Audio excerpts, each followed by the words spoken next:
កញ្ញាអើយខែក៏ដឹកដល់ហើយរងាដែរអីអោះអោនាងកញ្ញាអើយខែក៏ដឹកដល់ហើយរងាដែរអីខ្ញុំទៅផ្សារថ្មីខ្ញុំទៅផ្សារថ្មីតែងធ្វើឲ្យសំឡៃ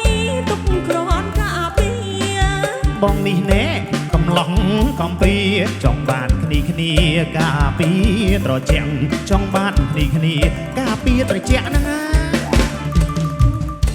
កំឡោះត្បាញអាយឃើញតែកូនប្រញ៉ាយហូបបាយពេញផ្ទះអ្នកបងប្រុសកំឡោះត្បាញអាយឃើញតែកូនប្រញ៉ាយហូបបាយពេញផ្ទះកូនប្អូនទីស្ងួនវោលាក់កូនប្អូនទីស្ងួនវោលាក់ឃើញហៅប៉ាម៉ាក់ពេលសំឡឹងភ័ក្របងអត់ដែងវាលេងម្ដងជួនវាហៅបងម្ដងប៉ាម្ដងពូជួនវាហៅបងម្ដងប៉ាម្ដងពូនឹងណាចោះស្រីដល់ពីថ្ងៃមុនដូចជាប្តីប្រពន្ធទៅណាទាំងគូចោះស្រីដល់ពីថ្ងៃមុនដូចជាប្តីប្រពន្ធទៅណាទាំងគូអូខ្ញុំដប់អ្នកបងច័ន្ទធូហ្នឹងច័ន្ទធូណាទៅខ្ញុំដប់អ្នកបងច័ន្ទធូទិញទឹកថ្នោតជូទុកឲ្យប្តីគាត់អាណិតណាស់អ្នកប្រុងកំសត់ចង់ហៅទៅស្បាត់នៅឯវត្តមុខព្រះចង់ហៅទៅស្បាត់នៅឯវត្តមុខព្រះដល់ក្រុងលងសម្រស់ក្រមុំផ្លេចប្រពន្ធពូធំនេះគ្រប់ខែឯផ្ទះដល់ក្រុងលងសម្រស់ក្រមុំផ្លេចប្រពន្ធពូធំនេះគ្រប់ខែឯផ្ទះណែនរណាប្រាប់បងអាប់ខ្ញុំណាស់នរណាប្រាប់ណែបងអាប់ខ្ញុំណាស់ខ្ញុំលប់មើលឃើញច្បាស់ពីផ្ទះមីងទៅអូមីងនាងគឺអ្នកមីងម៉ៅ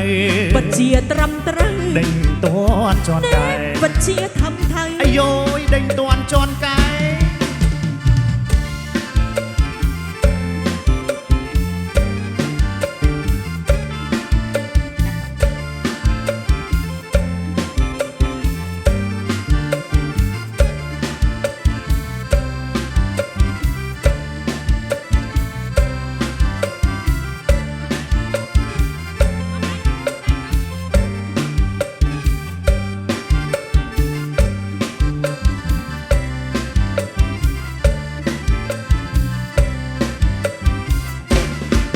ចោះស្រី